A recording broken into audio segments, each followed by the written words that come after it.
Assalamualaikum. Kita lanjut lagi bahas soal KSN Ekonomi tahun 2020 nomor 9. Which of the following values would not be reflected in Indonesian GDP for 2020? Jadi di mana nilai di bawah itu yang enggak menggambarkan gitu atau enggak dimasukin ke GDP-nya Indonesia gitu. Oke, kalau misalkan kita bahas GDP, kita bakal eh, punya hubungan kemana? Kita bakal punya hubungan ke barang yang diproduksi di suatu negara gitu, di suatu perekonomian di tempatnya gitu. Nah, nilai barang akhir, sorry. Nilai barang atau jasa akhir yang diproduksi di suatu negara dalam kurun waktu tertentu, biasanya 1 tahun gitu. Nah, GDP itu sifatnya geografis. Berarti kalau misalkan dia ngomongin Indonesian GDP, berarti dia harus atau barangnya itu diproduksi gitu di Indonesia gitu. Nggak bergantung siapa yang memproduksinya. Nah, terus untuk analisis satunya alat analisis lainnya itu kita bisa pakai ada tiga pendekatan kan. Cuman yang lebih enak bahasnya pakai 2 rumus aja. Rumus metode pendapatan, WRIP, wage plus R plus interest plus profit. Terus satunya yang metode pengeluaran, CIGXM. Oke. Nah, di sini jawabannya yang not be reflected in Indonesia GDP yang tidak digambarin nanti atau nggak dicatat di Indonesian GDP itu yang B jawabannya. Kita lihat.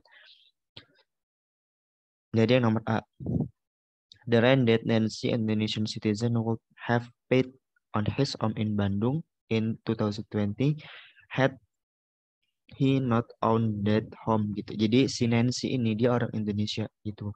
Nah, dia ini ngebayar sewa ke rumah yang dia tinggalin tapi bukan punya dia gitu yang ada di Bandung gitu. Nah, ini kan ada di Bandung ya kan? Ada di Bandung terus juga eh, dia ini bayar sewa gitu kan. Nah, bayar sewa ini kan masuk ke GDP rent. Rent itu masuk ke GDP metode pendapatan gitu. Terus juga dia juga ada di Bandung gitu. Nah, pada tahun juga 2020 dia bayarnya tahun 2020. Dan yang ditanyakan GDP tahun 2020 kan, berarti yang A benar. Berarti dia reflected in Indonesian GDP. Terus yang B. Nah, yang B ini jawabannya itu jawaban yang nomor 9 ini yang B gitu karena dia eh, tidak digambarin nanti. Kita lihat Susi, an Indonesian citizen grow mangoes for her family in the backyard of their Situbondo home gitu. Nah, jadi eh, dia nggak masuk ke perhitungan Indonesian GDP gitu. Kenapa? Karena di kegiatan ini itu dia nggak menghasilkan pertukaran nilai gitu, nggak terjadi penjualan. Kenapa nggak terjadi penjualan? Karena dia menanam mangganya, dia memang memproduksi itu, dia memproduksi mangganya gitu. Nah, tapi produksi rumahan ataupun suatu kegiatan gitu, entah kegiatan bersih-bersih, kegiatan masak gitu. Kalau barang yang dihasilkan atau jasa yang dihasilkan itu cuma dinikmatin oleh orang rumahnya tanpa ada transaksi, tanpa ada jual beli, maka itu nggak masuk ke eh, perhitungan GDP gitu. Karena kan si Susi ini kan dia nanam mangga buat familynya kan, buat keluarganya gitu. Jadi ibaratnya kita nanam nih mangga di rumah kita, yang ngambil orang rumah kita juga gitu kan. Nah itu kan memang kita memproduksi mangga, tapi mangga yang diproduksi tadi itu nggak dijual ke orang lain gitu. Kita langsung makan dan tanpa perlu bayar itu, sehingga dia nggak masuk ke metode manapun gitu kan. Dia kan nggak dijual, berarti kan nggak dapat pendapatan, dan yang makan juga kan nggak perlu bayar, berarti nggak perlu ngeluarin duit gitu. Berarti udah nggak bayar, udah nggak mengeluarkan duit untuk mendapatkannya, dan juga nggak mendapatkan eh, pendapatan dari produksinya. Makanya dia nggak masuk ke produksi atau Indonesian GDP gitu. Terus yang C, the rent that Wahyu, an Indonesian citizen, paid on her apartment in Pontianak in 2020. Nah ini sama kayak yang A, dia bayar sewa gitu, bayar sewa. kepada apartemen dia kan di Pontianak. Pontianak kan di Indonesia kan. Terus tahun 2020 itu juga benar. Terus yang D, the value of legal service provided by Ismawanto Razak, an attorney and Malaysian citizen who live in Surakarta and practice law there in 2020 gitu. Nah, jadi nilai dari legal service ataupun ibaratnya itu kayak biaya jasa jasa si Ismawanto untuk memprovide service dia lah gitu. Nah, meskipun dia orang Malaysia gitu, tapi karena dia memprovide service-nya itu di Surakarta, gitu, dia praktis law-nya itu di Surakarta. Nah, berarti kan Surakarta itu masih Indonesia, masih di Indonesia. Dia memberikan jasanya itu masih di Indonesia. Itu. Karena sifat GDP itu geografis, kalau di Indonesia ya berarti yang ada di Indonesia. Karena Surakarta ada di Indonesia, maka nilai dari legal service-nya si Ismawanto itu masih masuk ke GDP-nya Indonesia. Gitu. Terus yang E, intermediate goods that are produced in Indonesia but which are unsold at the end of the GDP accounting period. Nah, emang benar gitu. Intermediate goods itu sebenarnya nggak diperhitungkan dalam Indonesian GDP atau dalam perhitungan GDP gitu. Nah, tapi kita lihat dia bila ada kata lain nih, ada kata apa kata syaratnya. But which are unsold at the end of the GDP accounting period gitu. Dia intermediate good, tapi sampai akhir periode 2020 dia itu belum kejual. Nah, kalau dia tipenya kayak gini, itu dia masih masuk ke apa? Dia bisa dikategorikan sebagai final goods di tahun 2020 gitu. Nah, tapi nanti kalau misalkan dia terjual di tahun 2021, baru dia nggak diperhitungkan di tahun 2021 itu karena dia sifatnya intermediate goods. Tapi karena di 2020 dia belum dijual sampai akhir periode, maka meskipun dia intermediate goods, dia bakal tetap dimasukin sebagai final goods. Kata kuncinya ada which are unsold at the end of the GDP accounting period. Itu. Jadi jawaban nomor 9 itu yang B. Terus nomor 10. Mengacu pada konsep Keynesian cost, apa yang terjadi pada keseimbangan pasar barang jika terjadi penurunan tingkat bunga? Oke, jadi kita harus tahu dulu bentuk Keynesian cross itu gimana. Bentuk Keynesian cross itu bukan yang agregat demand, agregat supply, bukan. Tapi sebelum adanya agregat demand, agregat supply itu baru ada namanya Keynesian cross. Gitu. Jadi Keynesian cross dia bentuknya gini. Ini Y. Terus di sini variabel CIG. Misalkan kita sederhanain aja jadi CIG. Belum ada X sama M. Nah, variabel C gitu. Karena dia kan punya hubungan dengan Y kan. Karena bentuknya gini kan. Terus Y, maka dia bentuknya kayak gini. Ini yang C gitu. Terus kita asumsikan kalau investment sama government expenditure itu dia sifatnya autonomous variable. Nah, ya misalkan bentuknya kayak gini. Yang I-nya di sini, terus yang GO-nya di sini. Nah, maksud autonomous variable dia ini dipengaruhi bukan karena Y-nya, tapi ada variabel lain di luar variabel Y yang mempengaruhi si government expenditure sama si investment gitu. Nah, kalau investment yang mempengaruhi investment apa? Tingkat suku bunga gitu. Nah, kalau kita gambar kurvanya si investment kan dia bentuknya downward sloping karena dia eh, lawanan kan, hubungannya berlawanan dengan tingkat bunga. Itu ini kurva investment gitu. Terus di soal dia bilang penurunan tingkat bunga itu. Penurunan tingkat bunga itu bakal menyebabkan apa? Jumlah investasinya meningkatkan.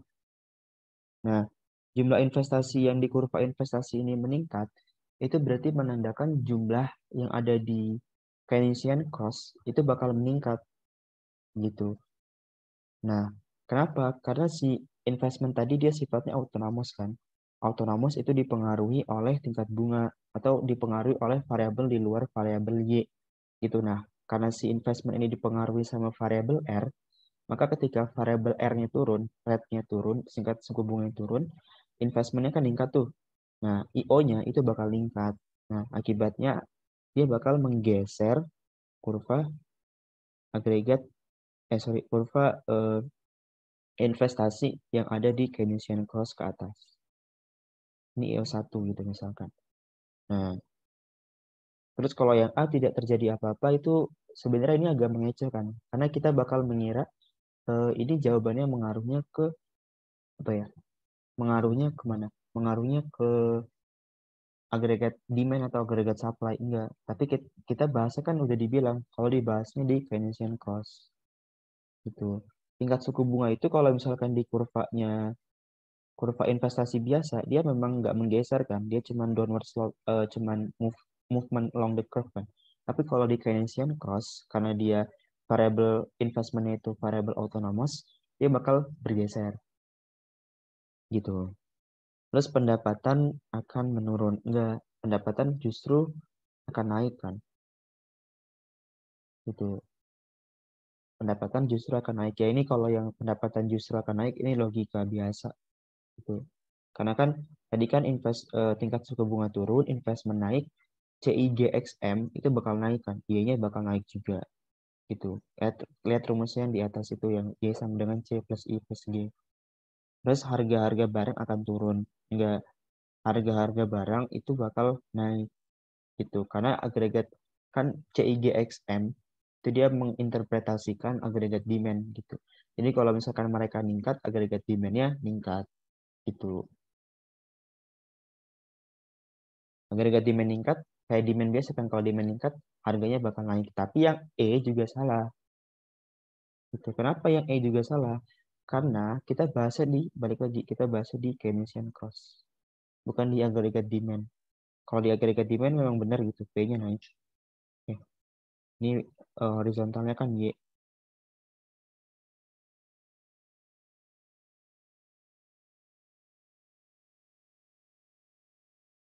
Agregat demand-nya geser ke kanan. Ini SRAS. Agregat demand geser ke kanan, harganya naik. Itu memang benar, tapi kita bahasnya di Keynesian cross. Makanya yang lain salah. Jadi jawaban yang benar itu yang B. Oke, gitu ya. Jadi nomor 9 itu B, nomor 10 juga B. Kalau ada kunci di bawah. Nah tuh, nomor 10 jawabannya B. Oke, ini gua hapus dulu. Kita lanjut soal nomor 11, 12. Dalam pasar tenaga kerja, pengusaha akan menggunakan jumlah tenaga kerja hingga tercapai kondisi berikut. Gitu. Jadi maksudnya menggunakan jumlah tenaga kerja hingga tercapai kondisi berikut itu maksudnya dia bakal gunain tenaga kerja itu sampai kondisi apa gitu. Nah, kondisi ini disebut apa? Kondisi ini disebut profit maximizing kan. Gitu. Analoginya mirip kayak yang profit maximizing di pasar output. Itu kalau profit maximizing di pasar output, dia kan bilangnya sampai kapan gitu si pengusaha atau perusahaan itu meningkatkan outputnya gitu. Nah, kalau profit maximizing eh, di pasar output itu MR sama dengan MC atau P sama dengan MC gitu. Nah, kalau profit maximizing di pasar input itu nggak beda jauh, cuman variabelnya yang dibedain gitu. Ini sempat gue bahas juga di soal KSNP yang 2020 gitu. Nah, kan jawabannya nih gitu. Marginal value of product dari unit tenaga kerja atau VMPL gitu. Kita nyebutnya VMPL atau value of marginal product of labor. Itu sama dengan W-nya gitu. Nah, VMPL ini rumusnya MPL dikali MR. Ini untuk yang non kompetitif, sorry, non PPS. Terus kalau yang di PPS dia MPL dikali P. Ini MPPL. Nah, kalau di soal yang atau pembahasan gue di yang di KSMP kan gue bilangnya ini kan dia profit maximizing di pasar tenaga kerja itu pas MPL kali P sama dengan W atau MPL kali M kali MR sama dengan W itu. Nah, nanti kalian bisa nonton lagi. Nah, ini kan profit maximizing gitu. Nah, sebenarnya MPL kali P atau MPL kali MR itu sama dengan VMPL atau nama lainnya marginal value of product dari unit tenaga kerja. Itu. Jadi jawabannya E. Gitu. Oke, terus lanjut nomor 12.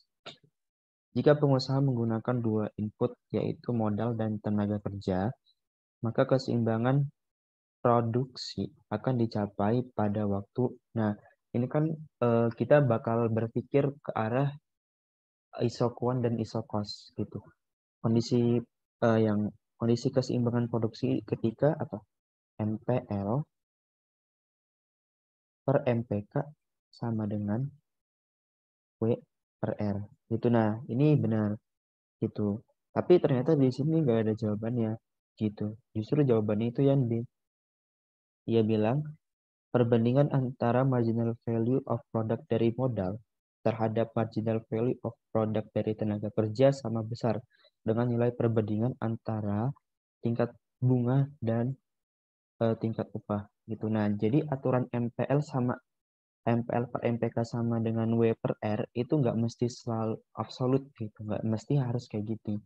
Itu yang penting kalau kalian buat rumus ini itu nilai marginal product dari inputnya itu harus sejajar sama balas jasa inputnya.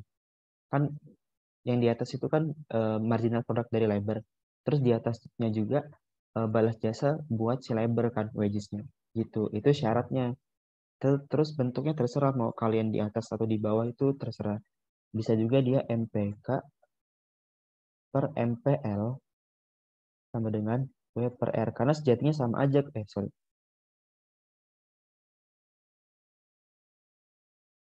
Karena misalkan kalau dikali silang dia bakal hasilnya sama aja. MPL kali R dan MPK kali W. Gitu. Nah, tapi kenapa dia bilang marginal value of product gitu dari modal atau dan juga dari tenaga kerja. Nah, kita balik lagi ke pembahasan yang sebelum yang marginal value of product itu marginal produk dikali MR atau dikali P itu. Nah, marginal produknya terserah mau marginal product of labor atau marginal product of capital itu terserah. Yang penting ketika marginal product of capital dikali MR itu bakal menghasilkan value of marginal product of capital. Itu karena ini MPL dikali MR maka hasilnya di MPL gitu. Nah, kalau misalkan kita tulis, gitu, misalkan kita pilih salah satu yang pakai MR atau pakai P, terserah. Misalkan kita pakai yang MR, kita tulis deh. Di pertama, perbandingan antara marginal value of product dari modal terhadap marginal value of product dari tenaga kerja.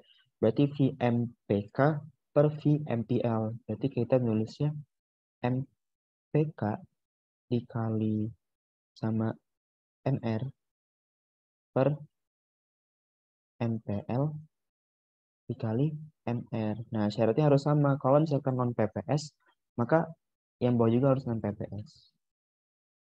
Sama dengan, sama besar dengan nilai perbandingan antara tingkat bunga R dengan upah. Tuh. Kan atas bawah MR bisa dicoret. Gitu. Nah, jadinya MPK per MPL sama dengan R per W. Dan ini sama aja kan dengan yang sebelumnya. Dengan yang ini. Ini sama aja. Equivalent.